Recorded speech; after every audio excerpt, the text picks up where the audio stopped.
Welcome to the Draft Board, where hosts David Song and Tyson Workington tackle the topics that you want to hear. From the rink, to the turf, to the court. Anything and everything. This is the Draft Board.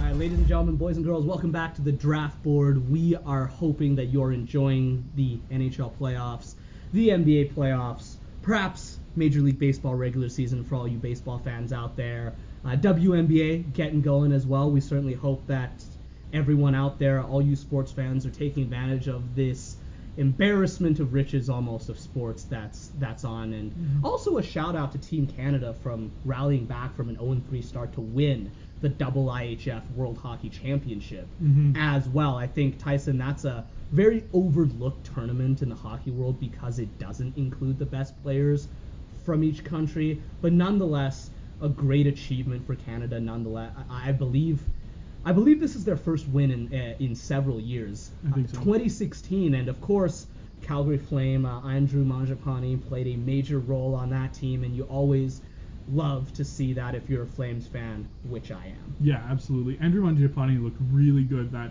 whole tournament. He had a very good tournament, so I think that's really exciting for you guys. And also shout out to Connor Brown for the Ottawa Senators. He had the most assists on Team Canada history, and I think a long time, like multiple decades, if not ever. So he had 14 assists. He also had a very good tournament playing alongside him. So good for the Canadian boys to do well in the tournament, and yeah, get some other guys some opportunities to play for Team Canada that maybe not would have had it been the Olympics and been best on best.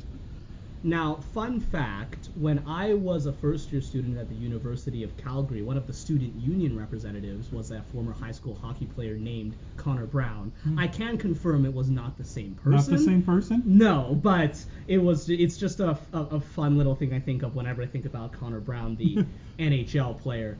But Tyson, speaking of looking good, the New York Islanders certainly look good right now, eliminating the Boston Bruins in 6 games today and moving on to the Eastern Conference Finals. They're definitely not the Ferrari or the Lamborghini or the Bugatti of the hockey world, but they are a phenomenal defensive team. They don't have just a great goalie. They don't have just one shutdown pair. They don't have just a great shutdown centerman like Philip Deneau or Patrice Bergeron. No, the entire team puts up an absolute force field in the playoffs, and Pittsburgh Penguins experienced that a few weeks ago, and the Boston Bruins just experienced that as well. And it's giving the old Nassau Coliseum a heck of a send-off party.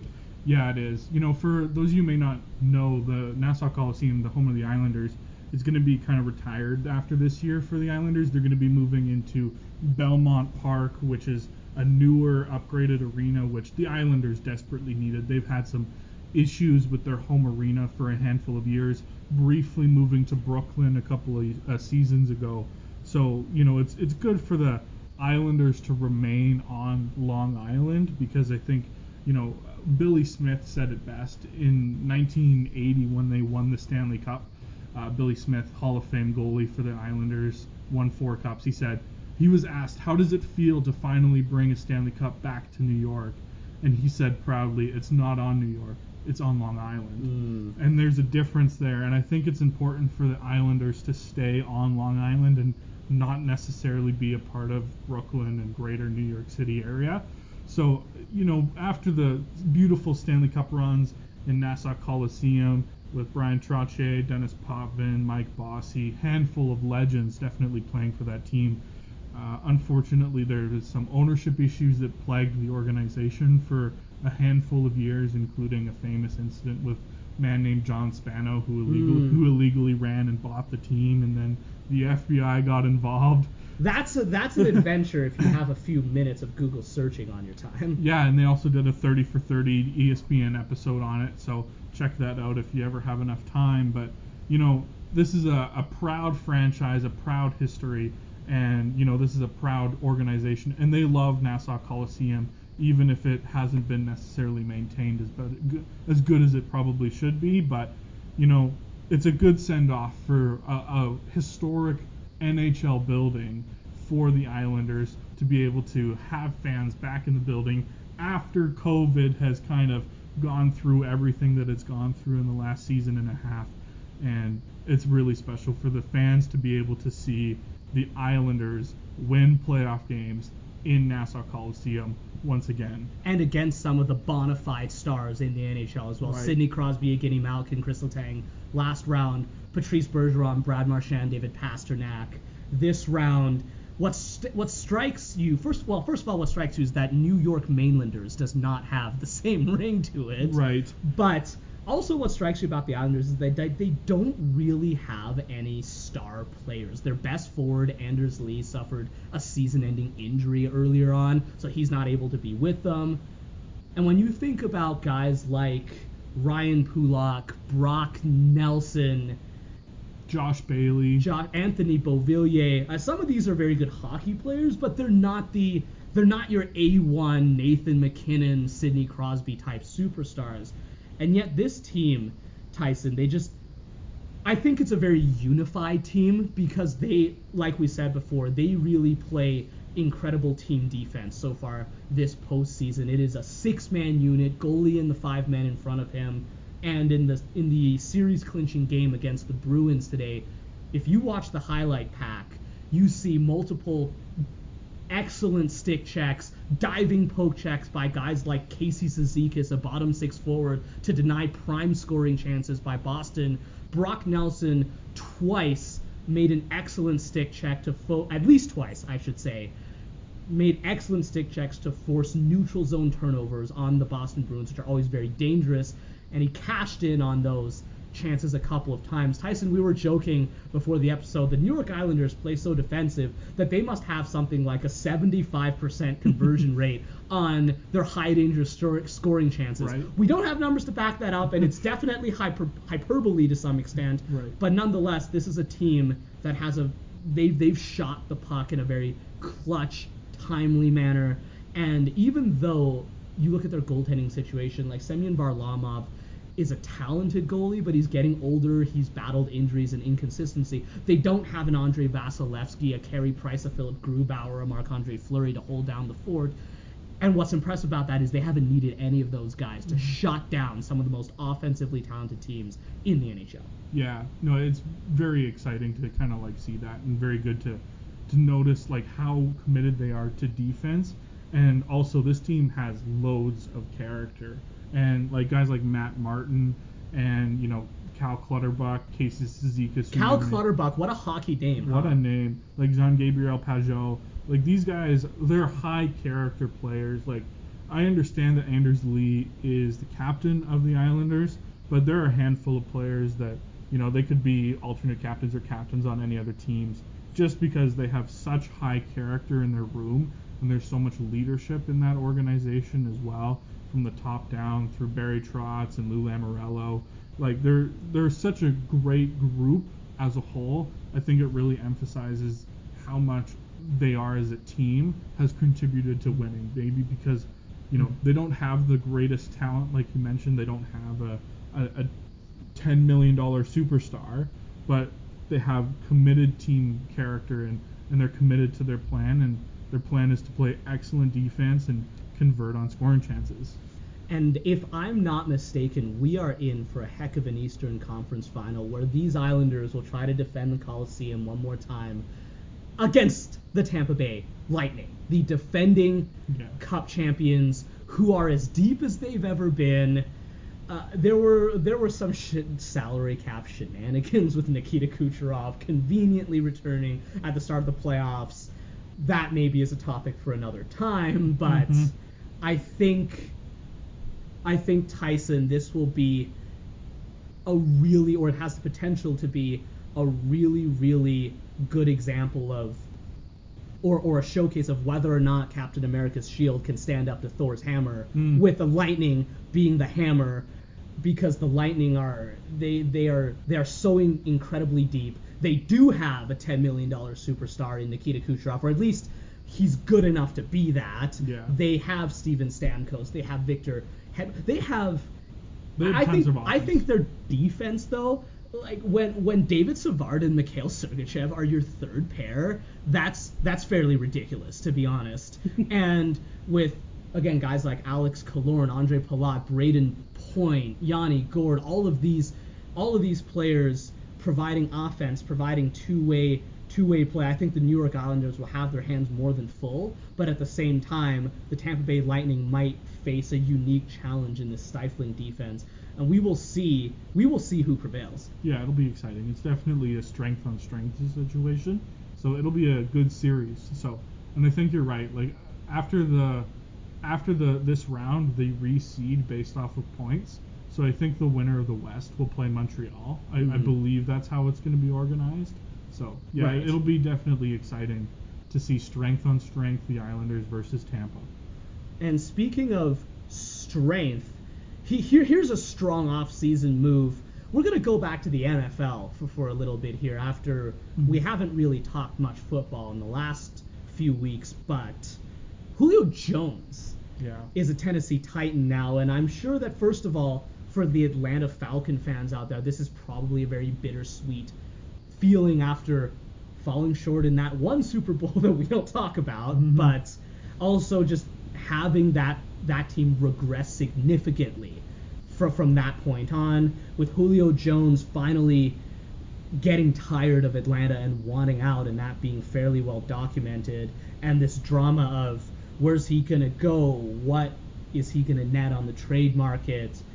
To be honest, Tyson, I was surprised at the deal based on name value alone, because the Falcons traded Julio Jones and a 6th round pick to the Titans, and they got a 2nd rounder and a 4th rounder in return.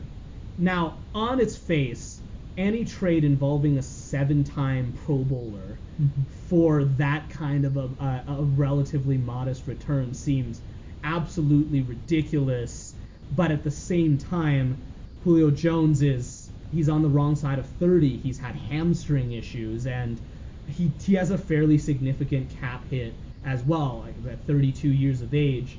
So I think it's a situation where once you sort of slow down and think about it, it makes sense that they didn't get A.J. Brown in a 1st round pick for Julio Jones or something like that. But nonetheless, I feel that Falcons fans probably aren't a huge fan of how things turn out, and they probably have very mixed feelings about it. What do you think?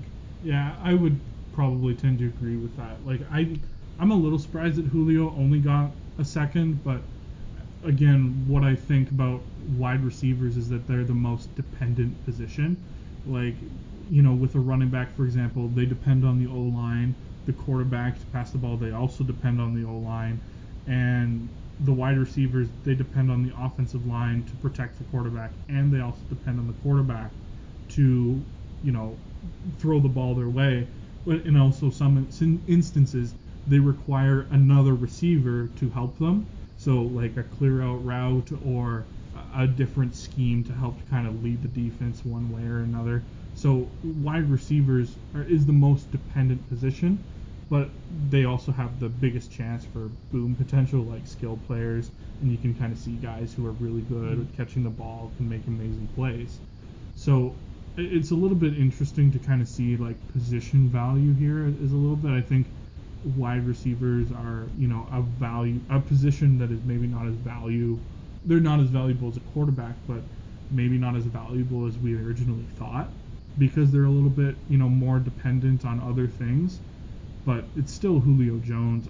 I would be hard pressed to find somebody out there who doesn't think that Julio Jones is still a top 10 NFL wide receiver. And arguably top 6 maybe, right, if he's healthy. Right, and if he's healthy, maybe top 3. Mm-hmm. Who knows? And that's kind of why I'm surprised at the return, is because I know Julio Jones has the potential still to get you 10 touchdowns and 1,500 yards. Certainly.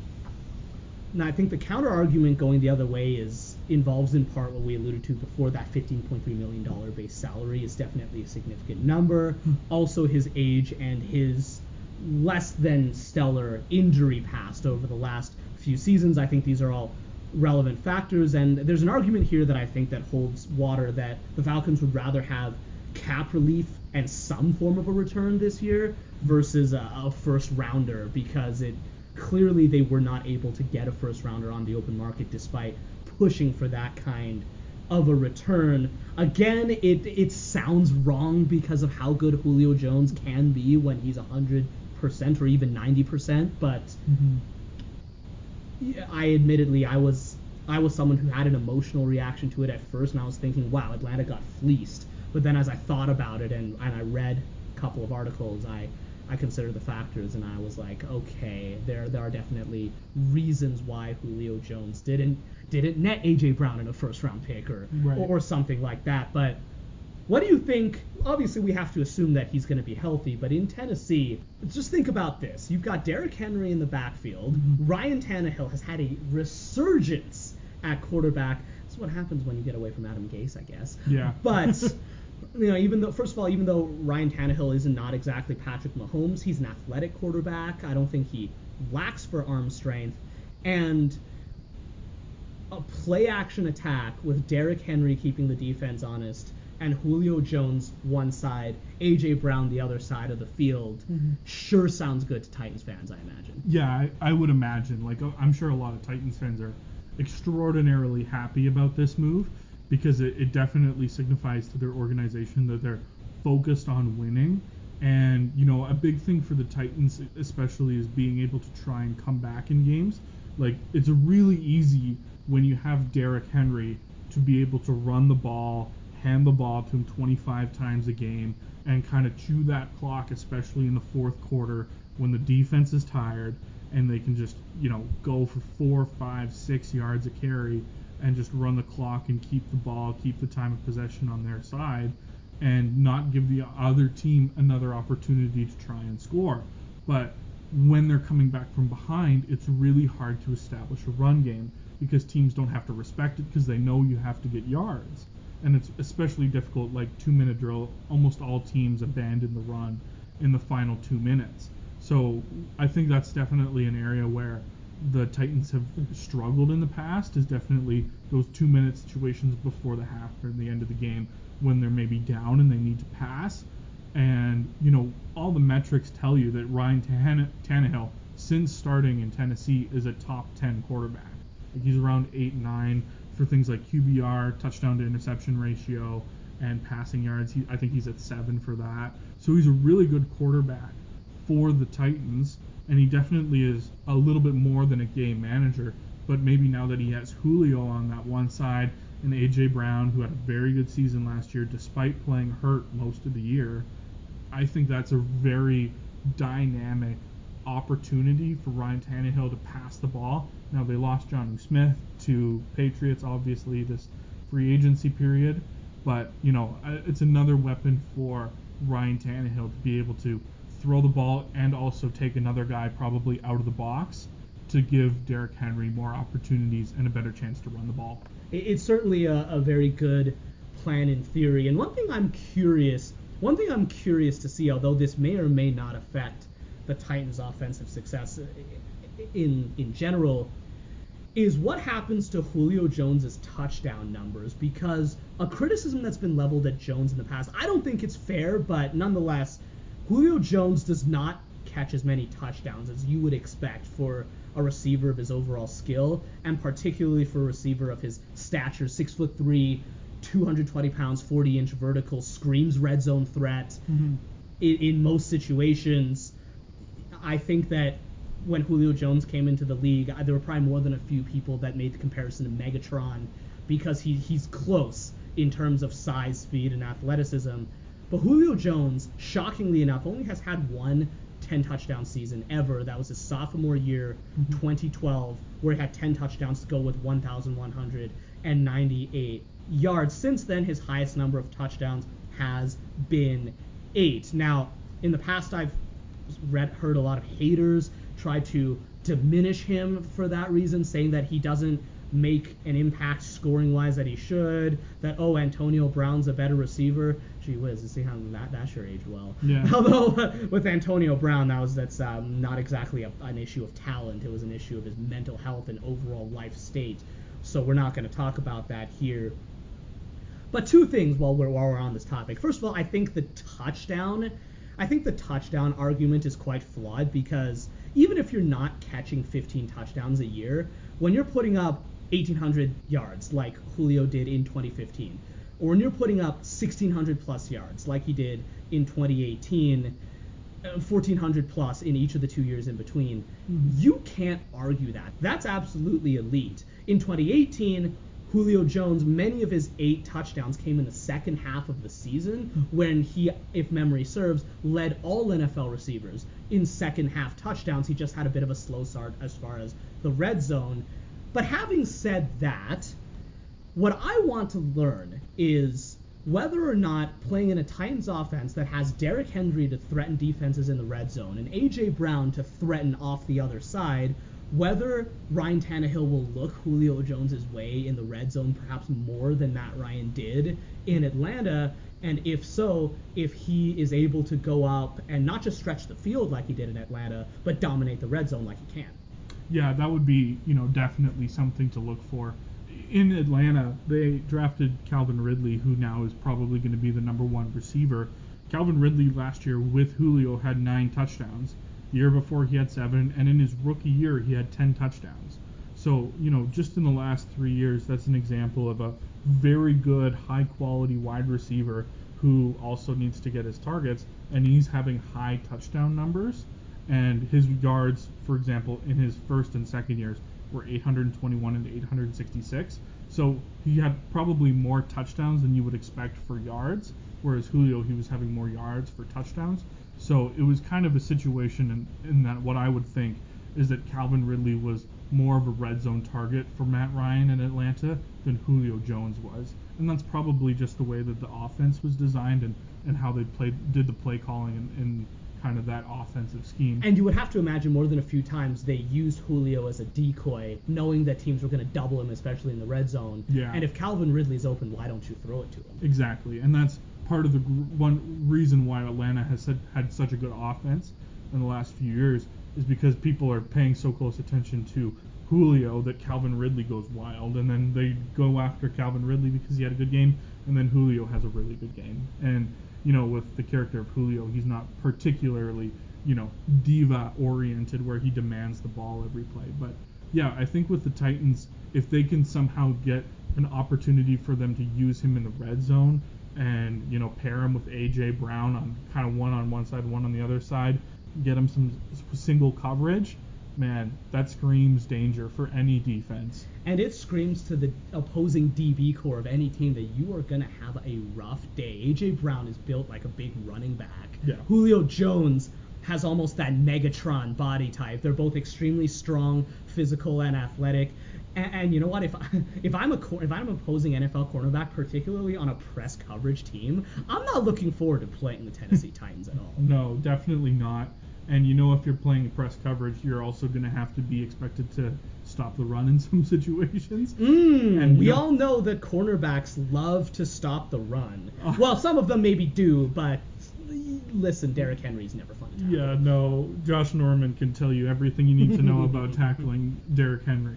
So, yeah, I think that if the Titans can utilize Julio Jones, he can be a massive part of that offense where they can really open up new things and open up a whole new section of the playbook. And I think Mike Vrabel down in Tennessee is going to have lots of fun on his offense this year. I know he's a defensive guy, but I think he's going to really like it. Absolutely. Now, speaking of liking things, the Los Angeles Clippers fan base must be breathing a collective sigh of relief right now as their team managed to come back from an 0-2 series deficit to take out the Dallas Mavericks in 7 games. Now, there are still many questions to be answered, obviously. First of all, Utah is incredibly good team. They're the number 1 seed, and as of this recording, they have a 1-0 lead over the Clippers, although it was a close game. And we have to remember that the Clippers, had a 3-1 series lead on the Denver Nuggets in the conference final last year before they collapsed disastrously. Nonetheless, I think it was a good litmus test for Clipper fans to see that this team can fight back from adversity. They can make up deficits and really put it out on the line when it matters first. And Kawhi Leonard certainly did that in this series, particularly in game number 6, a very, very important matchup. Dallas had won game 5 by a 5-point margin a couple of days before that point, and game 6 the Clippers really needed to tie the series up to give themselves a chance to win on their home court.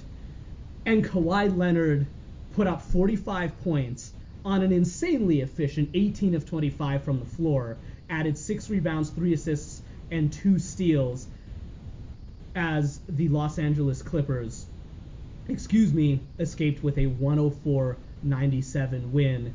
Now, as Raptors fans, Tyson, we all know that Kawhi Leonard is capable of carrying a team, saving a team, and elevating when it matters most. But to me, Tyson, one of the most impressive things was the fact that Kawhi Leonard in that Game 6 held Luka Doncic to something like, memory doesn't serve well enough for me to know the exact number, but the vast majority of Luka Doncic's 29 points in that Game 6 came in the first half. Yeah. And Kawhi Leonard was a two-way juggernaut in the second half. Yeah, that's the case. I don't think that he had more than 10 points in the second half. No. So Luka definitely struggled down the stretch, and I think that's part of what the Clippers tried to do with Luka, is to tire him out so that way as the game goes along he's less and less effective. So I think that was definitely a game plan, and having Kawhi Leonard on him a lot definitely is exhausting for any player, because we know that Kawhi Leonard is still a very excellent defender, and he has very high intensity when he is healthy and when he can, especially in short bursts in the playoffs. He can defend like nobody else out on there on the perimeter. So I definitely think that in this situation, Kawhi really drove the Clippers to victory in those, games 5, 6, 7 to really kind of push that. Was it game 5 that they won? No, Dallas won game 5. Okay. It was the 6 and Game 7 6, that really mattered. Game 6 and 7, Kawhi was kind of the deciding factor for me in those victories. And, especially game 6, he had an outstanding offensive performance, but he also was able to really guard Luka well.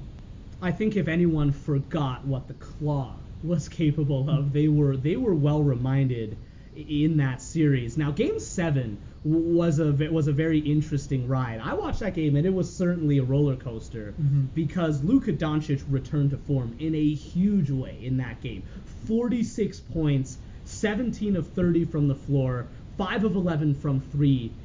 Those are all very good percentages. He added 7 rebounds and 14 assists for a massive playoff double, and yet the Dallas Mavericks lost 126-111. Now, you might be thinking to yourself, Kawhi must have put up another 45.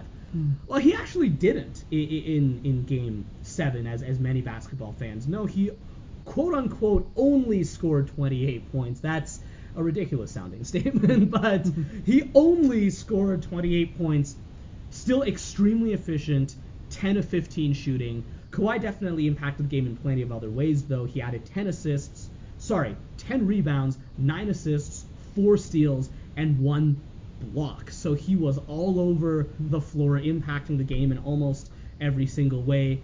But certainly he by himself did not cancel out Luka, nor was he able to slow down Luka the way that he did in Game 6. Well, you might be thinking to yourself, well, what about Paul George, the other all-star on the Los Angeles Clippers? He, to me, is a bit of an interesting story in the end of that Mavericks series. He scored 20 points in Game 6, 22 points in Game 7. He was not efficient in either game. He was 6 of 15 in Game 6, 5 of 15 in Game 7, and he made a combined 4 threes in 15 attempts in those 2 games. So that's not what you want to see from Paul George if you're a Clippers fan. Granted, he did contribute in other ways. In the Game 6, he added 13 rebounds, 6 assists, and 3 blocks, perhaps at least in spurts, going back to the former all-defensive first-team player that he used to be. And certainly you argue that he's not that anymore, and then in Game 7, he added the 6 rebounds, 10 assists, and 3 steals. So Paul George was heavily criticized, and rightfully so, for his pandemic performance last year. And I know that you're not the biggest fan of him, but what would you say overall about George's performance in these critical games? He wasn't efficient scoring, but he did help out in other ways that ended up to at least contribute to the difference. I think he's okay. Just think he's okay. Like realistically, like I expect more from Paul George, and I think everybody is continuously expecting more from Paul George, and that's why when he is able to contribute to a win but he's still inefficient, everybody is looking at Paul George and going, you're still not where you once were. And I think that when we're looking at Paul George and we're looking at him, we keep looking back to the days that he was in Indiana, and we saw what he was in Indiana, and we saw that he could be an exceptional defensive player but still be a very good offensive player as well. And I just don't see like his defensive ability there. Like, he was not good when he was guarding Luka this series, and Paul George, he's not efficient scoring the basketball anymore. He had that 29-point game 3, but since then he's been shooting only 36%, which is not good, especially from anywhere on the floor. I'm thinking that maybe he's just not at the level that everybody expects him to be anymore, and that makes me think that maybe Paul George isn't good enough to be a number 2 superstar on a championship team. That's what I'm thinking. That's where I'm at. And maybe Paul George, he can kind of snap out of it, become a prolific scorer again, step up his defense. But certainly Utah's not a great team to try to find your touch against. Yeah, and I mean, the thing is that since the pandemic, it's been a long period of time. Like, Paul George, he also struggled against Utah back when he was in Oklahoma City. So that's definitely going to be something that's going to be coming back to him. Maybe he can exercise some demons in this series, but ultimately, I think that Paul George, he's kind of in this weird place in his career where it's almost as if his prime is already past him, but he's only 31 years old. So I think he's kind of in this fringe state where he needs to rediscover his game a little bit, and everybody keeps waiting for Paul George to do better because we know that he can, but he just doesn't live up to everybody else's expectations. Well, one thing that did live up to everybody's expectations in the back half of the Clippers-Mavericks series was the Clippers team defense. Now, in our previous episode, we talked about how the Clippers, despite being a highly experienced veteran team, seemed lost and confused and routinely outmaneuvered in their half-court defense. The Mavericks frequently cut past them, exploited mismatches and miscommunications to score easy and uncontested or lightly contested buckets. But down the stretch, the Clippers really did seem to figure things out, as I said that they would have to in order to win this series. Someone like, for example, Nicholas Batum, who frankly was served as burn notice quite often in the first 2 games of the series, really stepped it up and proved to be capable of playing meaningful defense down the stretch. And then, in general, players like Marcus Morris, he started to get going and score some critical points in critical times, as well as contributing to an overall team defense that was much more difficult for the Mavericks to exploit consistently. But I think that ultimately, though, another key storyline in this series was depth. Now, basketball is reputed as a sport where 1 or 2 superstars can carry a team deep into the playoffs, certainly more than a sport like hockey. Right. If you have LeBron James and Anthony Davis, well, gee whiz, you're pretty much set. You can build a very, very good, great team around that. But I think that this series was an indication of how that has its limits, because the frank truth is the Mavericks supporting cast failed Luka Doncic when he needed their help the most. Tim Hardaway Jr., for example, was shooting it very, very well from beyond the arc in the first few games of the series. Would you like to know his 3-point percentage in the all-important Game 7? Yeah, I would. 1 for 9. Oh, no. 1 for 9, 5 of 14 overall from the field. That turns into 11 total points. That is obviously far from good enough in a series-defining game, and I don't know why he went cold, but the Mavericks could not survive having one of their best sharpshooters go that ice cold at a time like that. And in addition, we have the curious case of Kristaps Porzingis, who in the past has been referred to as a unicorn because he's a 7-3 setter that can shoot the three. Mm-hmm. Unfortunately, in more recent years, you can liken him to a unicorn in a different sense, in that he kind of disappears, and he is hard to find on the basketball court in terms of making meaningful contributions in games. Also staying healthy. But even when he is mostly healthy, like he was in this series, he scored under 10 points in games 5 and 6. That's just not going to cut it for a player with his talent level.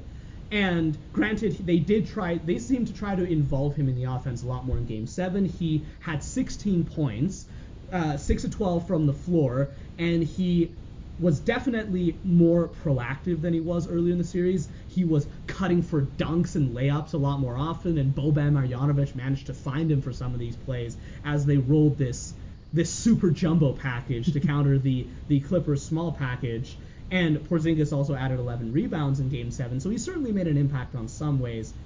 Having said that, remember how I said Tim Hardaway was 1 for 9 from beyond the arc in Game 7? Kristaps Porzingis was 0 for 5. And again, that's just not good enough.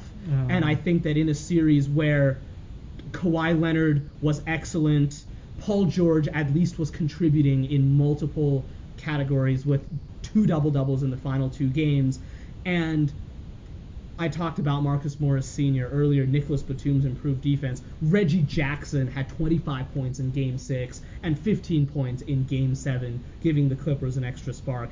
Mavericks simply did not have the depth to match it, and Luka Doncic found himself on the losing end despite a heroic effort.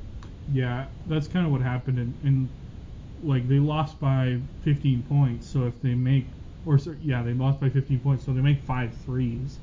Like, if... And you think Tim Hardaway Jr. and Kristaps Porzingis need to be able to combine for 5 threes? Tim Hardaway Jr. hits 5 out of 9, and Porzingis goes 2 out of 5. Like, that's a tie game. Like, that's kind of the difference, right? Is that you get a little bit more from some of these guys that you mentioned, and Luka, he's a very good player, and I know that Luka is such a good a quality scorer. He needs to work on his defense. He needs to work a little bit on his positioning, and sometimes he can be quite turnover prone with the ball at times, but he's carrying the ball a lot, so that's going to happen. You just kind of need to live with it, especially with a young player like Luka. But he's such a skilled player. He can absolutely control and lead a team, and I think in this situation, like, Luka was just outclassed over the course of the series by Kawhi Leonard. And I think that that's also a fairly legitimate reason why the Clippers moved on and the Mavericks did not.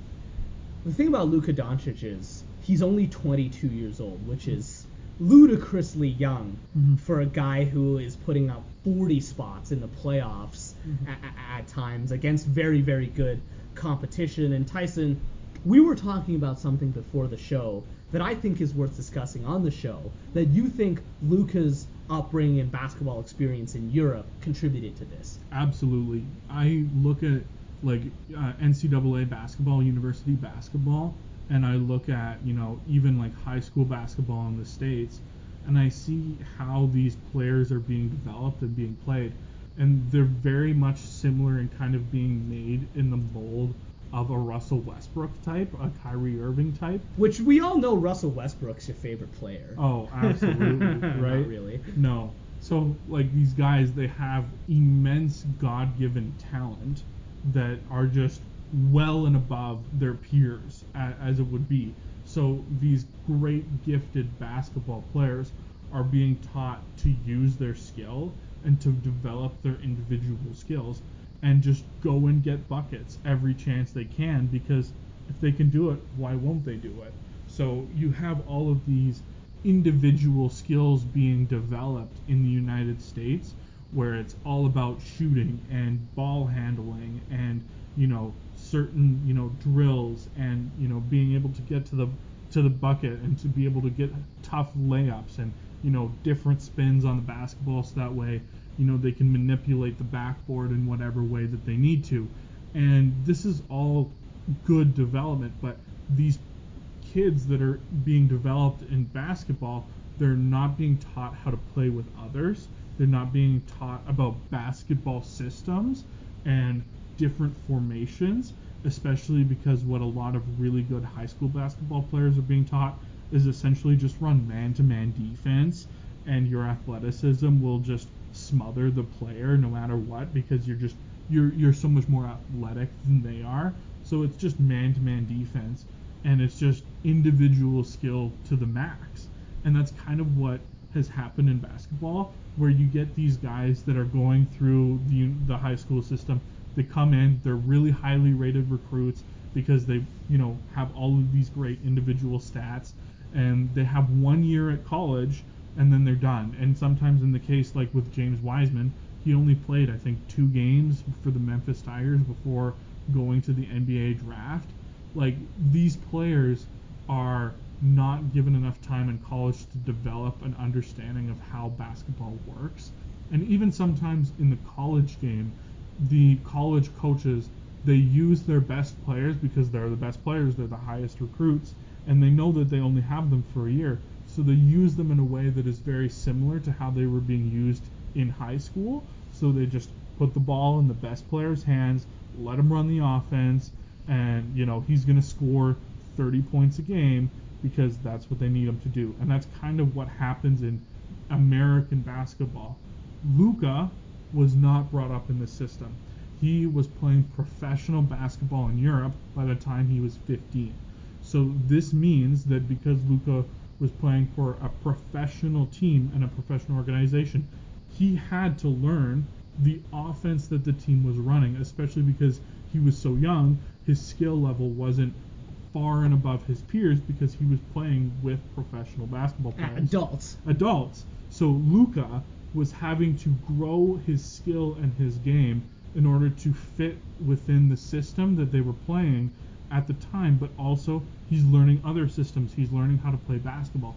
And yes, Luka does have exceptional individual skills, but Luka is so much more equipped for the NBA Basketball Association, because he knows how to play basketball correctly in a team sense, because he knows how to manipulate defenders.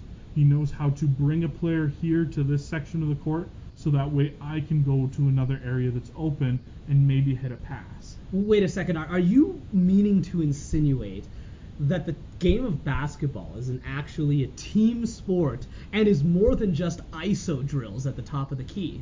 Yes. I'm being extremely facetious, obviously, but overall, I think you make a very intriguing point, and I think that in the person of Luka Doncic, there's fairly compelling evidence, at least in a certain sample size, to support your theory. And I think we're very blessed, first of all, to have someone like Luka who shows that you can put up your 40 points and your 15 assists a game when it calls for it, but you can also be able to run multiple offensive systems and to try to win games in a variety of ways, which ultimately that's how you succeed. Yeah, and I think Luka's shown that he can have success in ISO ball. He can run the pick and roll systems. He can play in a relatively, positionless basketball where they have a big man at the 3 and they kind of have 4 guys on the perimeter, and they can run different things through Luka. And yeah, Luka right now, he's a ball dominant player because he's always been the most skilled kind of, especially growing up. And once he got later on into his years in Europe in the pro league in Europe, he was a very good player at age of 18 in the Europe Pro League before coming to the NBA. So he's a ball dominant player, yes, but he's also been being able to create offense for his teammates much better and much more efficiently than guys like Kyrie Irving, James Harden, or Russell Westbrook. Yes. So, well, one last parting jab at our old friend Russell Westbrook there. Now, again, I'm being facetious, but you know what? Why don't we talk about someone else that knows how to share the basketball and knows how to run the offense? And that, of course, is Chris Paul, who at 36 years of age appears to be going on one last run at a championship, and boy, are he and the Phoenix Suns having a great time so far. I mean, they call this man the point guard for a reason. He really is a true point guard. He can score from anywhere on the floor on any play, but he doesn't look to put up 35, 40 points a game. He looks to get his teammates involved and make the right decisions at the right times in order to maximize his team's success. Now, in the first two games of the Nuggets series that's going on right now, he's very impressive. 21 points, 11 assists in the first game. And in the second game tonight, which, by the way, the Phoenix Suns won 123-98. Nice. Very dominant effort. Chris Paul had 17 points, 6 of 10 from the field, and 15 assists. Vintage point guard tonight. Frankly, I'm a bit sad I wasn't sitting in front of my TV to watch it, but these are the sacrifices we make to record podcasts There you go. every once in a while. But what I wanted to talk about more specifically is what he and Devin Booker and their Suns teammates did to the Los Angeles Lakers the series prior. Now, we have to get certain obvious issues out of the way. Anthony Davis was hurt, or injured rather. He suffered a very unfortunate setback to his groin in, I believe it was game 4. He missed game 5 and then was not able to play more than 5 minutes in game 6. So that was obviously a massive loss for the Lakers, which essentially left them without a big man capable of guarding DeAndre Ayton in the post. And DeAndre Ayton was, first of all, ridiculously efficient from down low. I think he was shooting, again, I don't have the exact numbers in front of me, but well north of 85% from the field in the post. That's fairly spectacular. And actually, I see that I'm going on a bit of a tangent about DeAndre Ayton right now, so I'm just going to run with that for a little bit before we bring it back to Chris Paul. But Tyson, one thing I love about DeAndre Ayton is that he's not a guy that's trying to make himself into a stretch 5 just because the three-point shot is important in today's NBA. DeAndre Ayton was a highly touted prospect coming out of college, a number 1 overall pick in 2018, and he's really figured out that he needs to work to his strengths, and I'm sure that the Phoenix coaching staff helped him do this, that he needs to rebound like a big man, which he does, and he needs to dominate the post and get himself open so that playmakers like Chris Paul can get the ball in his hands. He's extremely effective in doing that, and without an Anthony Davis to defend him, the Lakers really had trouble handling a guy like that. And of course, again, the other obvious issue, going back to what I was talking about now, LeBron James was clearly playing hurt this series as well. The commentators on multiple occasions noted how he wasn't attacking the rim the way that he normally does, even when his team was down significantly, and you have to wonder how compromised he was physically, that he was unable perhaps to do that the way that he could normally and should. But to go to your point earlier about playing basketball and not just putting up gaudy individual numbers, Chris Paul's stat line from the game 6 against the Lakers, 8 points, a mere 4 of 12 from the floor as his right shoulder continued to bother his shooting stroke. And yet, I would have to tell you, if I'm being honest, that he had an incredible effect on his team, particularly in the second half when the Lakers started to make a run. Part of it was 12 assists, that he definitely got the ball in the hands of his teammates who were knocking down open threes or cutting for layups. But one thing that Mark Jackson and Jeff Van Gundy noticed in that game was the fact that Chris Paul calmed down the rest of the Phoenix Suns the moment he stepped on the floor in the second half. He did not need to score 20, 22, 25, 30 points a game, but he took the basketball and he ran the half-court offense, and not only did his teammates seem to physically calm down, but they were also able to receive the ball when he put it in their hands and execute by making the shots that they needed to make as the Phoenix Suns put the Lakers away. And, sure, it's great to have a triple-double, but impact like this is no less significant. Yeah, and I think this is a good testament to the leadership that Chris Paul has. Like, he's definitely a player who brings more to the game than just his stats. He's not a guy that, is going to put up incredible numbers. But Chris Paul, he got an MVP vote. Like, even though he's putting up, what we would consider to be decent numbers in terms of points and assists and rebounds, but he brings so much more to the game that isn't just all about points and scoring. He brings intangibles like leadership and a common presence, and he brings things like organization to an offense where he's able to, run an offense and get people in the correct positions for them to be able to have success. Whereas maybe a younger, more inexperienced point guard wouldn't necessarily see the things that Chris Paul sees on a basketball court. So I think you make good points that his effect of the game goes beyond the stat sheet. And it's hard for us to always remember that just looking by box score numbers. But, Chris Paul, he is a guy who is able to definitely bring more to the table. And I appreciate you for bringing that up.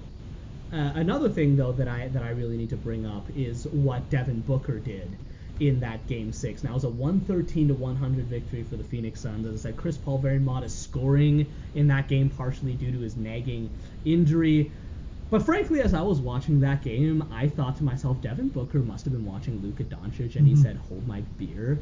Because Devin Booker put up 47 points and 11 rebounds in the series-clinching Game 6. What's even more ridiculous, 15 of 22 from the floor, 8 of 10 from beyond the arc. He was absolutely unstoppable, and the Los Angeles Lakers had no answer for him. No, that's true. And just so you, going back to DeAndre Ayton, his field goal percentage was 80%. 80. Okay, not quite 85, but still extremely significant. Extremely high. But back to Booker, we all remember the game that he scored 70, I believe it was, and it was the overtime game in the regular season.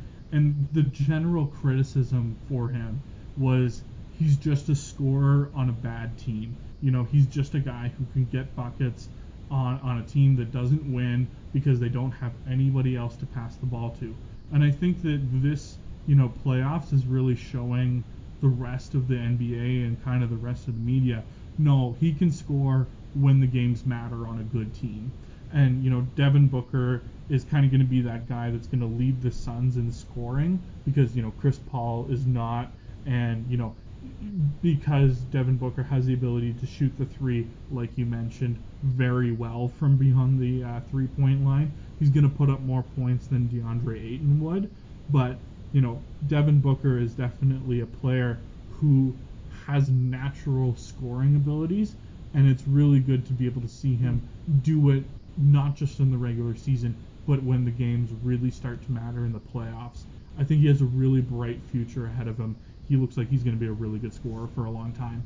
And the thing about the Phoenix Suns that makes them scary is the fact that they don't need either of their individual stars to put up massive numbers to win. To put that in perspective, Booker really took a step back in terms of scoring output in the 2 games against the Nuggets so far. 21 points and 8 assists in Game 1 against Denver, which that's still a pretty good stat line, and he was an efficient 8 for 12 from the field. Game 2, he took a bit of a step backwards, 18 points, 10 rebounds, but 6 of 14 from the field is not as efficient as he's capable of, rather. And yet the Phoenix Suns won both games. So I think that's a very important thing, that whereas when you look at the Dallas Mavericks, Luka needs to put up numbers for that team to win, particularly in the playoffs. With the Phoenix Suns, Chris Paul doesn't need to go crazy, although he had 2 extremely, point guard trademark games in so far. Devin Booker does not need to put up 35 in order for them to win. They seem to have a very good thing going right now. Guys like Mikal Bridges and Cam Payne and Jay Crowder have been very effective supporting players. We obviously talked about DeAndre Ayton being a force at the 5 spot. And unless the Denver Nuggets can turn it around, Phoenix looks like they're on their way to a very deep run. Let's not forget about Langston Light 'em Up Galloway. Ah, yes, the inside joke that I wasn't sure you were going to bring up. For all you non-basketball fans out there, ignore that. Langston Galloway is an undrafted player who has been a journeyman his entire career, and he is an end-of-bench guy for the Phoenix Suns that does not factor into any game that's remotely close. But a Detroit regional network commentator gave him that very cringy nickname once, and Tyson and I never forget that fact. He is Langston Light 'em Up Galloway, and you should forget that name because he had 1 rebound today. Oh, good. Oh, good. You know what? We book him for Finals MVP right now. MVP right now. Finals MVP right now. Anyways, speaking of MVPs, look at that segue that just materialized out of nowhere. Nikola Jokic is your MVP in real life. Yeah. And Nikola Jokic is a little bit more deserving of that honor than a player like Langston Galloway. We will say that much. He's a 6th-year man out of Serbia, still 26 years old. He's fairly young. Mm-hmm. And honestly, at first glance, he doesn't fit the profile of an NBA superstar. Sure, he's 7 feet tall, 270, 280 pounds, but when you look at him, you realize he is not an athletic 270 the way Joel Embiid is. He is not in great shape. We'll say that much. He does not have a great vertical. He's not necessarily a guy who will bully you in the post the way DeAndre Ayton or Joel Embiid does, but despite that, Nikola Jokic can flat out play basketball. His fundamentals are so sound, right? And it really makes up for a lack of raw athleticism on his part. In fact, I wonder what Tim Duncan would have to say about Nikola Jokic's game, because it's not super flashy, even though he's a big with 3-point range. It's not flashy. It's just extraordinarily effective, where he'll get the ball anywhere on the floor and he'll make the right play to either score himself, or help out his teammates. Jokic averaged 26.4 points and 10.8 rebounds this season. Those are very, very good numbers for a center. He was a double-double machine. But Tyson, to me, and I think to a lot of other people, what really sets Jokic apart from definitely other big men in the league is his playmaking and his vision. Because to go along with those 26 points and 10-odd rebounds, Joker, as he's affectionately known, averaged 8.3 assists per game this year as a 7-foot center. And I don't know, when I think about that, I'm a little bit speechless, but wow, like what an effort. And I really, to be honest with you, I really think that's the thing that separates him from Joel Embiid, who was also an MVP candidate, because Joel Embiid is obviously way more athletic. He's your sort of prototypical modern day center because he can bully you in the post, a variety of moves in the post. He rebounds like a big. He has the ability to be a dominant defender when his intensity level is high, and he can take it out to the 3-point line. Those are all very good things, and the 76ers need him to go deep in the playoffs. But when you're Nikola Jokic and you can move the ball like a point guard, that's something that Joel Embiid can't do. That's something that no other big can do, and it's absolutely astounding. And I think that this was the sane decision for the league to give Jokic the MVP. I think so too, and like I get it. Like a lot of people will say that Embiid is more talented than Jokic. I think that's true. And I think that's true as well. But Embiid, he doesn't play enough games. Like he's gonna, you can book him every year to miss 20 to 40 games, depending on the season, and that's really tough for players and voters to go, yeah, this guy is the MVP, even though he's gonna miss a quarter or even a half the season. I like what you mentioned about Jokic's playmaking, because that's what really kind of sets him apart from some of the other bigs. And I also like to mention that this goes back to the Luka conversation, because Jokic is from that European League development system where Jokic, even as a big, has a better understanding on passing the basketball and being able to manipulate defenses and be able to take advantage of certain offensive and defensive systems to be able to be an effective player. Like Jokic is doing the same thing that Luka is doing just from the center position. He did start playing professionally when he was 16 years old in Europe. Right? So there you go again, like another player that grew up in professional basketball, learning the game from a team standpoint rather than an individual skill standpoint. So when you look at Jokic, you think, man, he shouldn't have as much points, or he shouldn't be as good as he is because he doesn't have the individual talent or the athleticism that so many of these other basketball players have. But his knowledge of the game surpasses others at his position, which is what makes him so good.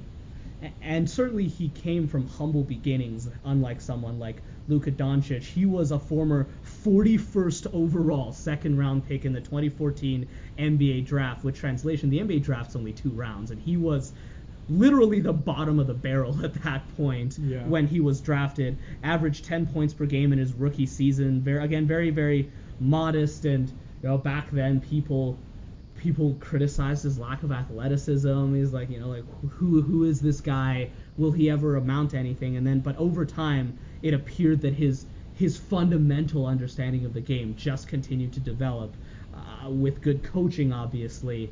And one more thing I'd like to point out is that style points don't actually give you more points per trip, per field goal, per trip down the floor.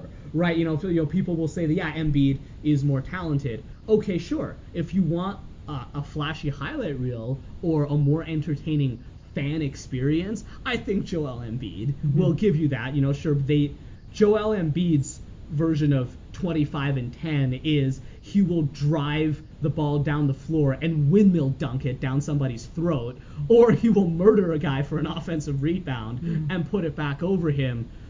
But the truth is, it doesn't really matter how you score. You just have to score. It doesn't really matter how you win to a certain extent. You just have to win. And you know what? Again, Jokic averaging 26.4 points a game. How many of those are highlight reel dunks? Probably not many, but it doesn't matter. And when we again go back to especially his passing, it is, frankly, it's something I'm glad that the NBA has officially recognized by giving him this MVP award. He's the first big since the year 2000, I believe, to win MVP. Shaquille O'Neal personally congratulated him on NBA on TNT a day ago. Jokic is special, and I think that the fact that the Denver Nuggets have made it as far in the playoffs as they did, the second round, despite tragically losing Jamal Murray to an injury earlier in the season, shows you how valuable Jokic is. Yeah, I really think so. And, Jokic is going to be able to, really help and bring that, European basketball to North America. And, I think that he's still only 26. He's got lots of room to grow, and I think that he's only going to get better. And, yeah, I'm excited for what he can do for the rest of these playoffs and what he can do later down the road in the future. Tim Duncan is known as the big fundamental because he wasn't flashy. He was just incredibly good, and he's considered one of the best big men of all time for that reason. And I can't help but think Nikola Jokic embodies the ideal of being the big fundamental in a different way than Tim Duncan does, but still cut from that same block because he relies on his intelligence, his basketball IQ, being in the right place at the right time and being unselfish, knowing how to get his teammates involved. It's, again, yeah, sure, it's not a windmill dunk over a guy, but it's beautiful basketball in a different way, and it sets his team up for success. Now, granted, as we've said before, Phoenix Suns truly have been reborn from the ashes, and Denver looks like they're in very tough against them right now, but nonetheless, Nikola Jokic has a bright future, and we do hope he stays healthy because I think that he will be revolutionizing the center position for many years to come. Yeah, I would agree with that. Yeah, so having said that, I think we should move on to that other playoff run that's been going on in North America right now, and that, of course, is the NHL. And Tyson, you're a Leafs fan, and because of that reason, I think it's only appropriate we begin with the post-mortem autopsy of your Toronto Maple Leafs. Up 3-1 against the Montreal Canadiens and ended up losing in 7. I see the look on your face right now. The listeners can't, but Tyson, now that you've had a few days to commiserate that, what would you say were some of the things that went wrong? I mean, besides everything. Right. John John Tavares getting kneed in the head, Carey Price being an absolute Terminator, all of these blah blah, these usual things. But besides the problem, I guess, was that the Leafs had 40% of the salary cap devoted to 3 players, and the 3 players combined for 1 goal. Now, granted, part of that is John Tavares, who missed, most of this series because of the freak accident that happened, and he is now thankfully on his way to a good recovery. But Mitch Marner and Austin Matthews combined for 1 goal, and that's just not good enough for the playoffs. I believe that we had good depth. Spezza played very well. Kerfoot had a couple of goals. Thornton had a goal. Our depth players were contributing, and Galchenyuk was doing very well. I understand that he had that, colossal mistake in Game 6. No, it was Game 5. It was Game 5 that he had that colossal mistake that led to the overtime winner. But, Galchenyuk, he was still able to provide very good offense. He was dangerous. He was able to, play very well with William Nylander. And I think that when we look at the team as a whole, the 2 players that underachieved the most were 2 of our most expensive players, which was Austin and Mitch. And I think that, when I was talking with you last, you mentioned to me, what do you think the Leafs need to do to close out the series? And I said, Austin will be fine and Mitch will be fine. I think we just need to keep focusing on the defense. And I was wrong, because Austin and Mitch didn't figure it out. And the narrator said they were not fine, essentially. They were not fine, and, it's tough, because when you look at all of the stats, Toronto had more expected goals for. Jack Campbell had a better save percentage than Carey Price did in that series. That's not easy to do, by the way. That is not easy to do. And, that Game 6 overtime, we had 10 shots in a row in overtime, and Montreal gets the last shot, and that's the game. So when, you're thinking about this series for the Leafs, by most metrics that you look at, advanced stats, regular stats, whatever you need to look at, it should suggest that the Leafs should have won this series. But we didn't, and I think that you got to give credit to Montreal. Carey Price is outstanding. Montreal had a game plan, which was to do 2 things, and it was to forecheck and hit us a ton, and to play exceptional defense. And, Philip Deneau, he was part of that, and, the 4 big defense, Weber, Petrie, Sherratt, and Edmondson, those guys did their job. But what I think was a kind of an underrated factor in this series is that the Montreal Canadiens out-hit the Toronto Maple Leafs every single game. And I think in a short series, it's okay if that happens to you, because you're expecting the series to be short, so the hits don't accumulate over a long time, but the hits accumulate over a 6-7 game series. So as soon as this series went 7, I realized that the hits that the Montreal Canadiens were putting on in games 1 and 2 and 3 were starting to add up, especially in games 4 and 5 and 6. And that's part of the reason why you saw in games 6 and 7 the tide turn from the Leafs' favor to the Canadiens' favor. Part of this is also due to a few things. You could tell throughout, Mitch Marner in this series, he was visibly frustrated at a lot of times, and you could tell. 5 puck over glass penalties in one series will do that to a guy. Yeah, you can tell he was nervous. Mitch Marner, he almost, it seemed like he was constantly on edge and never got comfortable in the playoff series.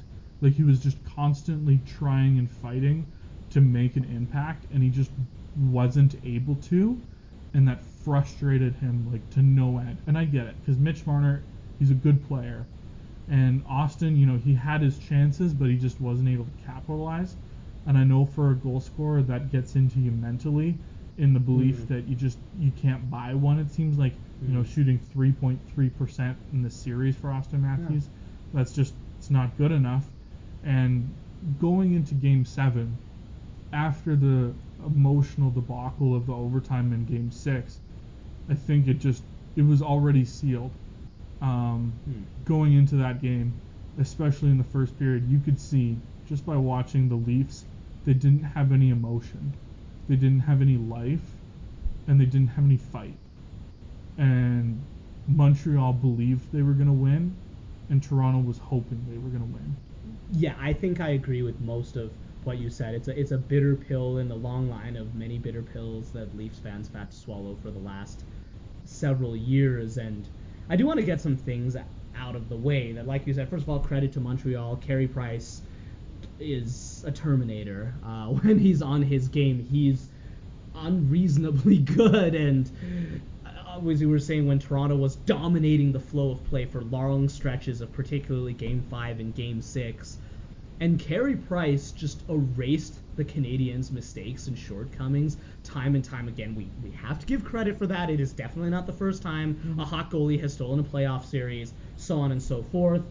I think another place we have to give credit is the Montreal Canadiens' opportunistic offense. When they had their chances, they took advantage of them, despite a sparkling 1.81 goals against average, .934 save percentage from Jack Campbell. It's not as if goaltending was close to being a weakness for Toronto, but at the end of the day, the Canadiens were able to score enough goals to win the series in the end.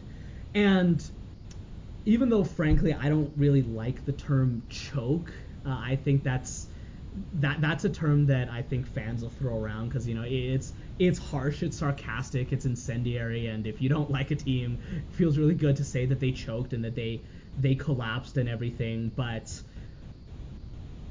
to be perfectly honest, I do think that something that's getting lost in the wash, even though we must admit that Toronto collapsed catastrophically, much like the Clippers did last year, this series was, for the most part, so razor close when it came down to the all-important Game 5 and Game 6. They were both one-goal games decided in overtime, and to the Leafs' credit, Canadiens went up, I believe it was 3-0 in Game 5, and Toronto stormed back with 3 goals. They even managed to get a couple of soft ones past Carey Price, and just a little bit of puck luck. And then in the opening 2 minutes of that overtime, a horrible turnover leads to a 2-0. There's nothing you can do about a 2-0 other than pray that it doesn't go in. And so, boom, there goes one opportunity to close the series out. I think Game 6 was possibly one of the most frustrating things Leafs fans of this generation have ever seen, where, again, you come back, you get it to overtime, at least the first 10 shots of OT. It was all Toronto, Austin Matthews, bombs away from everywhere. Everyone was bombs away from everywhere, trying so hard to dominate the flow of play, which they did, and just trying to get that goal. They couldn't do it, and then Jesperi Kotkaniemi ends up getting the puck in the high slot, and one wrist shot later, it's in the back of the net, going to a Game 7. That's, with all due respect to Price, I think there is a little bit of puck luck going on there, and also, all due respect to Montreal, I frankly believe that if John Tavares had not been kneed in the head in a freak accident, Toronto takes this in 5. Why do I say that? Because John Tavares is an elite player, first of all.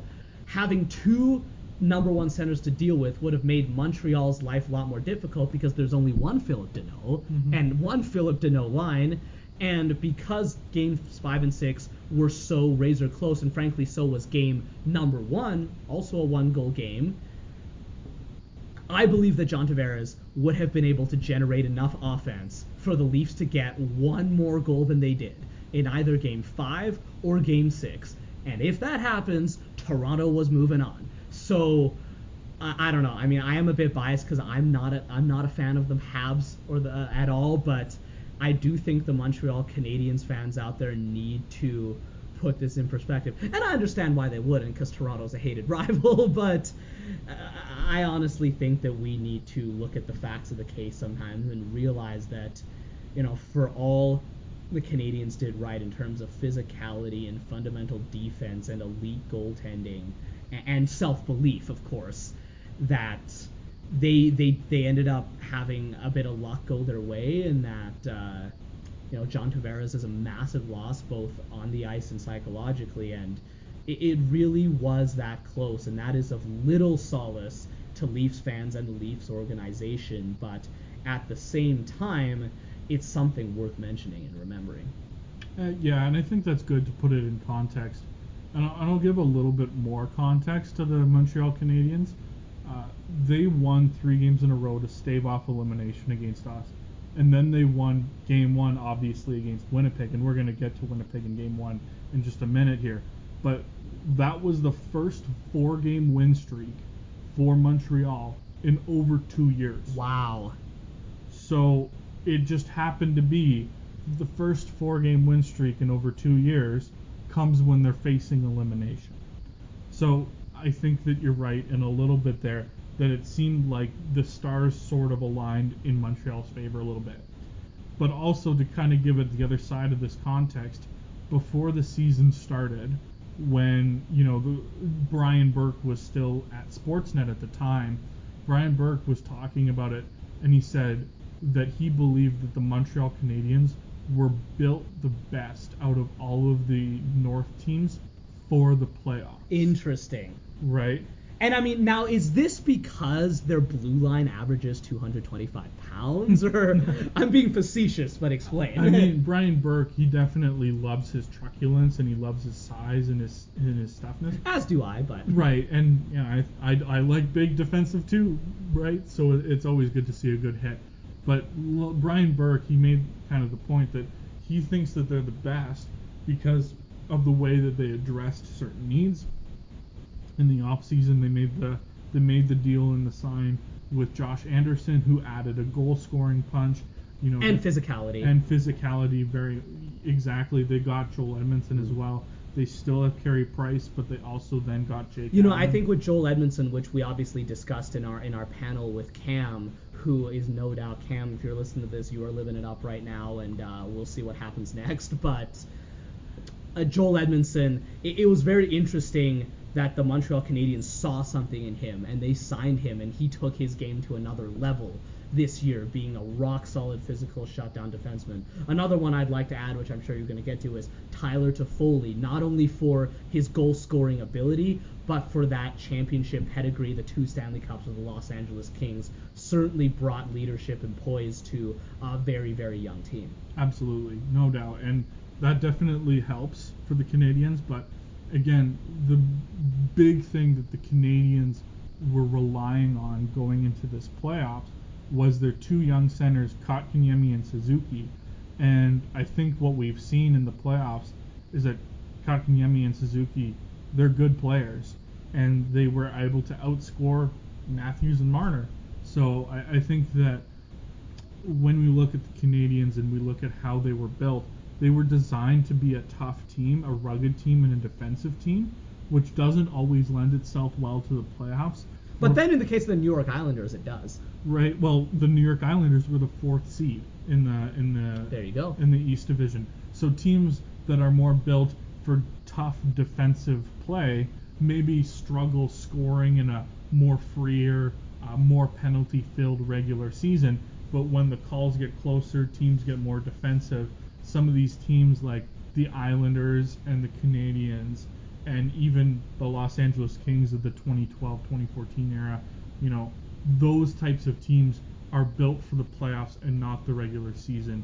And yeah, I think that that's also part of the playing into the conversation. Again, very, very good point with the Kings teams of the early 2010s, right? Their best player, Anze Kopitar, again, is a big, rugged two-way center. He can score, yeah, but he can also shut you down and make all the little plays to help you win. Jeff Carter, again, big, physical two-way sniper who can play defense or rip one from 40 feet.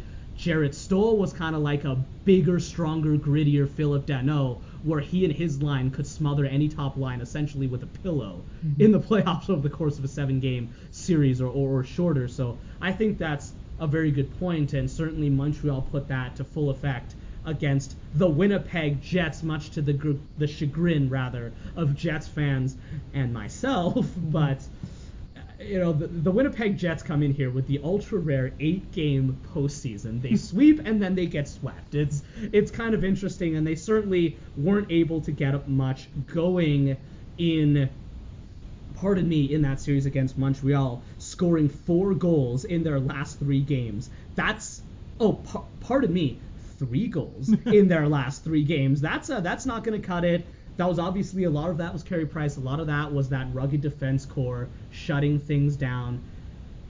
But unfortunately, just like the Maple Leaf series, another freak incident defined the Canadiens-Jets series on the outset, and that, of course, was Mark Scheifele's charge and resulting suspension on Jake Evans. Now, a couple of months ago, we talked about what Tom Wilson did to Artemi Panarin and Pavel Buchnevich in the regular season and how hard that was to watch.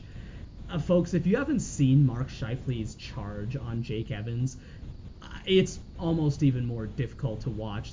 The slow motion on that play, if you YouTube it, is absolutely gnarly. And what happened is that the Jets were down 1 goal in the final minutes of the third period. They pulled Connor Hellebuck to try to get the extra attacker and get it equalized, but a bad pass went all the way down into their end of the zone, and Jake Evans, a young Montreal forward, got to the puck first and tried to wrap it around the net and put it in for the empty net goal. Mark Scheifele saw that this was happening and got on his horse and hauled straight down the ice 200 feet, but realized that he was not going to be able to get there in time to prevent the empty net goal, or he certainly was not going to be able to get there to do that.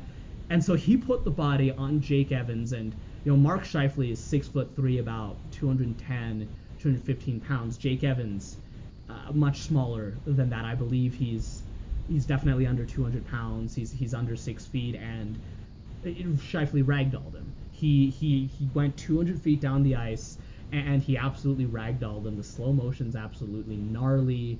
It obviously caused a massive scrum. Jake Evans suffered a concussion, unfortunately, and Mark Scheifele was suspended for 4 games, and every analyst I've heard talk about it said that it was an unacceptable, indefensible hit, and I understand that, and I would agree with that, but there's a couple of things that I would like to bring up, and the chief thing that I would like to bring up is the fact that Mark Scheifele is a first-time offender. He's a clean, disciplined player who plays the game the right way. Does that make his charge acceptable? No, it does not. But I think certainly mitigating factors, I think, should have come into play a little bit more than they did when this suspension was being assessed. And why do I say that? Because Tom Wilson got nothing for his 5th offense when he mugged a guy, and which was, of course, the Artemi Panarin incident we discussed earlier. And I honestly think that those 2 things, when put together, set a very, very bad precedent. It basically shows me that the Department of Player Safety is fickle and inconsistent when it comes to enforcing the very thing that they're supposed to enforce, which is player safety. Was it a bad hit? Sure, but it was also Mark Scheifele's first-time offense, and he's not a guy with a reputation for towing the line. Tom Wilson has a well-established reputation for being an overly aggressive player at times, crossing the line. He's had at least 3 or 4 suspensions in his past for very, very unacceptable forms of behavior, physical behavior against his opponents.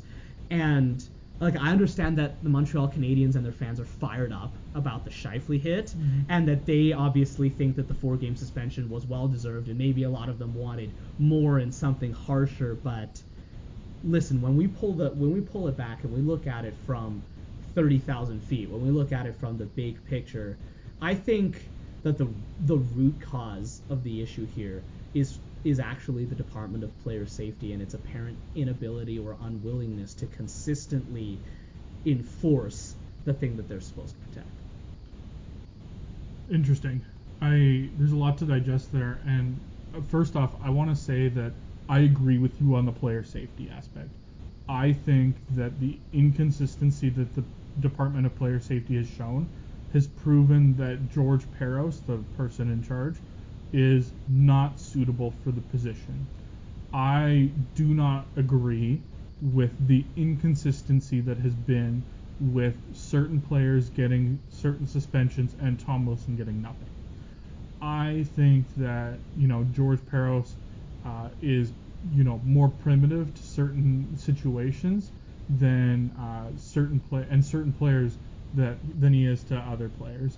For example, I think that the 8-game suspension on Kadri was a lot, but again, it's a repeat offender. But again, to see that Wilson got nothing, and it wasn't even the playoffs, it was the regular season, and at least 2 of those games were going to be regular season games that he would have been suspended for. Like, it doesn't make sense to me why there's so much inconsistency and discrepancies between the player safety department suspending some players and not other players, or suspending some players more heavily than other players. So I'll agree with you on this. On the Scheifele hit, the way that I was seeing it is when Scheifele was skating back, he crossed the blue line. But shortly after he crossed the blue line, you can watch, and Mark Scheifele stopped skating. He stopped moving his feet, and he went into a glide. So what this tells me here in this instance is that Mark Scheifele is not actually interested in getting to the net to make a play on the puck. He's not actually interested in trying to do any form of defense, because if he kept skating and if he didn't go into a glide, he actually probably could have been in a position by the time he got there to attempt to make a play on the puck. I'm not saying that he could have stopped the empty netter, but I'm saying that if he had kept skating and not gone into a glide, he could have at least been in a better position to play the puck. He didn't. He went into a glide because he had a predetermined notion that he was going to hit Jake Evans if Jake Evans attempted the wraparound, which he did. Jake Evans attempted the wraparound. Mark Scheifele made no attempt to play the puck and absolutely went through Jake Evans. So when I was watching this and watching the situation with Scheifele, I saw this hit as predatory with no intention of actually playing hockey. He made the decision to do a body check, and he has to live with the consequences of this action. So that's where I see the hit, and I do not agree. I don't think that this hit should be legal. There are some people who are saying that this is how old-time hockey used to be played. Oh, Jake Evans should have kept his head up. Should have kept his head up. He should have been looking, and Jake Evans, you can't put yourself in a vulnerable position like that. To that, I just say stop it. Come on. Just because that's the way it used to be doesn't mean that it should be. And I get it. It's the playoffs. It's intense. But that doesn't give you a right to give another man a concussion on his birthday, no less. Right? Yikes. But, I understand that, Mark Scheifele is trying to, make body contact, and that was his goal on the play. But, you can't stop playing hockey to try and make a hit on a player. You still have to at least attempt to make a play on the right, puck. and then knowing you've got 160 feet at least worth of momentum from the other end of the ice. Right. Now, you mentioned that Scheifele isn't a repeat offender. That's okay. That plays into part what I'm going to talk about next. Just because this hit is bad and this hit is illegal doesn't make sense, or doesn't excuse Jake Evans from not looking. Does that make sense? So the way that I heard about this is Elliot Friedman and Jeff Merrick, they have a 31 Thoughts podcast. Very good stuff. Yeah, very good stuff. The way they talked about it is that Elliot he was talking with a player. He was talking with a former player who's in the Hall of Fame. He didn't name the person, who is also in player development, so that's either skills development or coaching. And he said that how he looked at the play between Scheifele and Evans, that he said, I'm going to look at this play and I'm going to see, yes, that's a bad hit. Don't do this. That should be out of the game of hockey. But also, younger players, keep your head up. Just because it's illegal doesn't mean that a team isn't going to do it. So, for example, high sticking is illegal, right? You're not allowed to high stick another player. But players wear visors because they know that high sticks still happen. Fouling in basketball is illegal. But when you drive to the basket in a crowded paint area, you're probably going to get fouled. So players brace for that and they prepare for that. Just because something isn't in the rule books and it disallows it, doesn't mean that it excuses you from stop playing safely. You know, in a situation like where a goon like Rafi Torres or Matt Cook is on the ice, Thankfully they're retired now, but you had to be especially aware because those types of players would routinely cross the line and do things that were not allowed. But in any situation, I think it's important to know that you can't just expect everybody else to follow the rules in every situation, especially when you're about to score a goal. So I think in that situation, Jake Evans needs to learn a little bit from this situation, but that in no way means that Scheifele is excused. I liked the 4-game suspension. I thought it was harsh, but I agreed with it. I think you took the words right out of my mouth on all of those points, and I think that it's, like you said, a learning experience for both men. Much more for Scheifele, because he needs to learn how to essentially not do that again, and to make sure that he, whether it was emotional or whether it was bad judgment, you're right, there's no need from a charge back from essentially 200 feet. At the same time, again, like, even though the Habs and their fans are rightfully fired up about this turn of events, Jake Evans does need to keep his head up, which doesn't excuse Scheifele's charge, but it does essentially give a reminder to everyone that, listen, this is NHL hockey, things are going to happen, and even if it's not something so blatant, sometimes guys get hit into the boards, sometimes guys get cross-checked from behind. If you don't keep your head up, a perfectly clean legal hit has the opportunity to knock you out with an injury for several games or longer, particularly if it is delivered by a big, strong player who knows how to finish his checks. Like, if you're not looking at a Shea Weber or a Ben Sherratt puts his body into you, especially if you're a smaller player, listen, the results are not going to be pretty.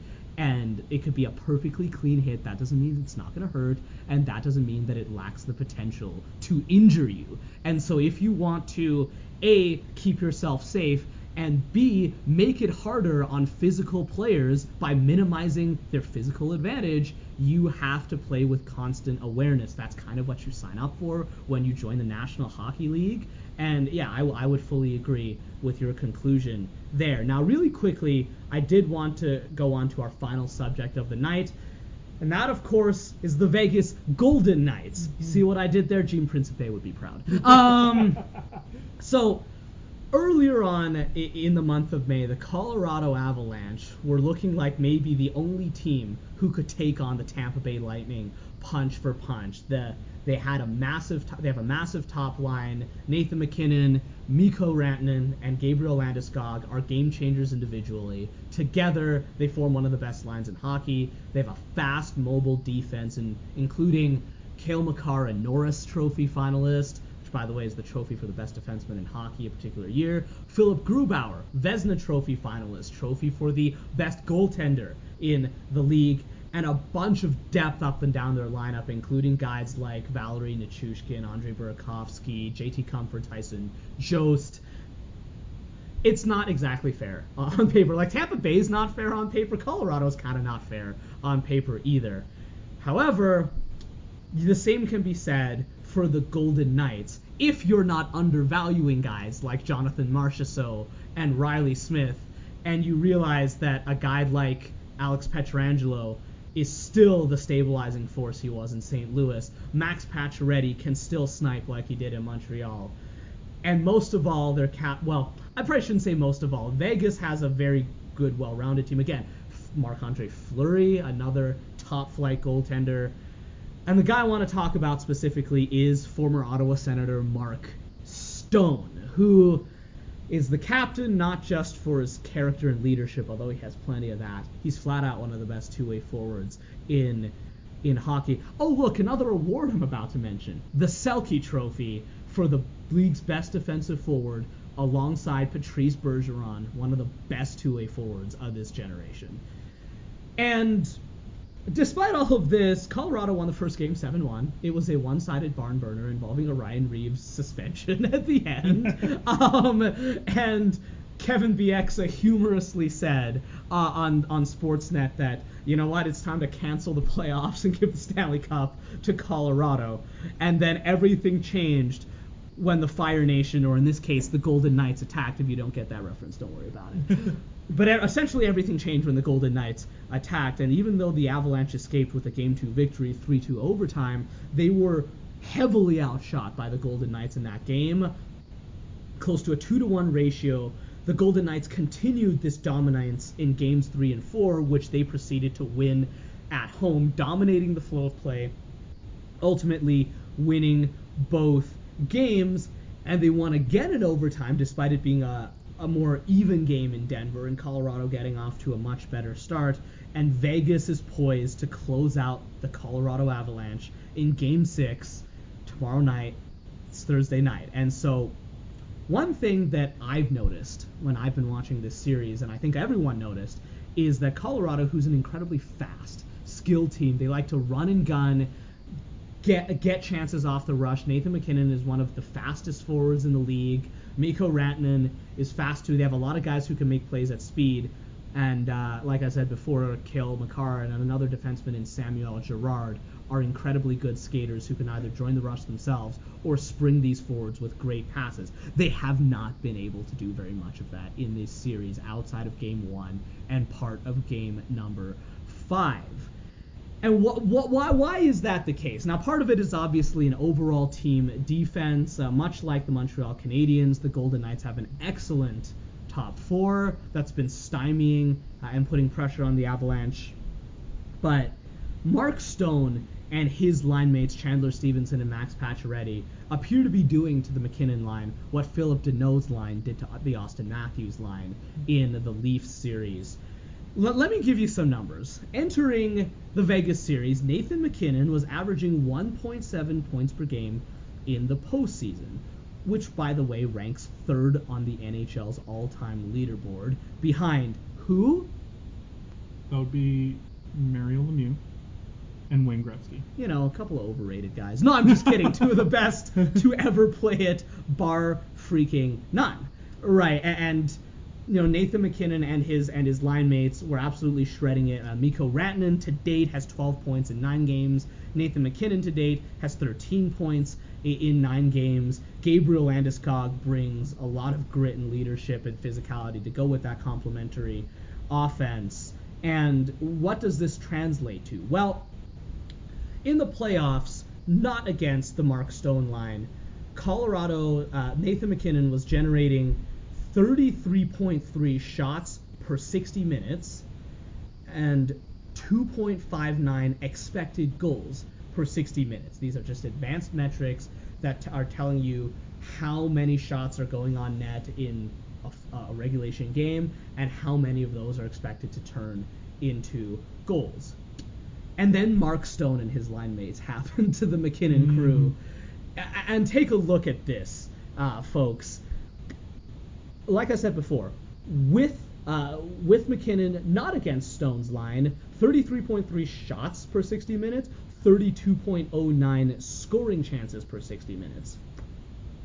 When Mark Stone and his line mates are involved, 20.22 shots and scoring chances per 60 minutes, a decrease of over 10 in both categories, and 0 goals. Wow. 0 goals for the MacKinnon line when Mark Stone, Chandler Stevenson, and Max Pacioretty is on them. That's insane. That is very insane. That shows you the extent of like how committed these guys are to defense. Like most of the time when you think of Max Pacioretty and Mark Stone, you think of their offensive abilities, not necessarily how committed they are to like defense and And although Stone is known much more for his defense. Max Pacioretty specifically. Yes. And Chandler Stevenson, he's been able to kind of carve out a niche role there, kind of playing between them two. And but Max Pacioretty especially, like, being able to provide an offensive output while also stifling the top line of the Colorado Avalanche really is a valuable thing for Vegas, especially in a series where if they win, they're going to be playing against some really tough competition, possibly Tampa in the future, where they have more top end skill, and you always have to try and contain that.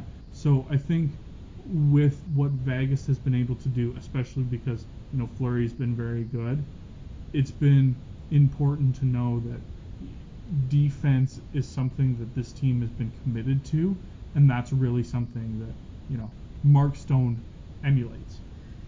And the impressive thing about that is Mark Stone does not do this because he is like Chandler Stevenson and can fly up and down the ice to shut down opposing scoring chances. Mark Stone has never been a great skater. He still isn't. And Nathan MacKinnon is an absolute Maserati.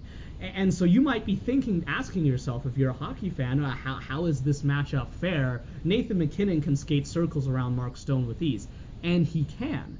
But Mark Stone makes up the difference with his intelligence. Again, you don't get a Selke nomination by accident. Mm-hmm. And also with his excellent stick play, mm-hmm. and with his excellent positioning. Frequently what we see Stone and his line mates do is to stymie the Avalanche speed by making sure they don't get going in the first place. When Nathan MacKinnon and his crew are trying to come through the neutral zone with speed, what Mark Stone does is he just puts his body in front of him, puts a stick in the way, and forces MacKinnon wide, cuts some of his speed in the neutral zone so he cannot hit the offensive blue line at full stride. If that happens, good luck. Yeah. But that's not been that's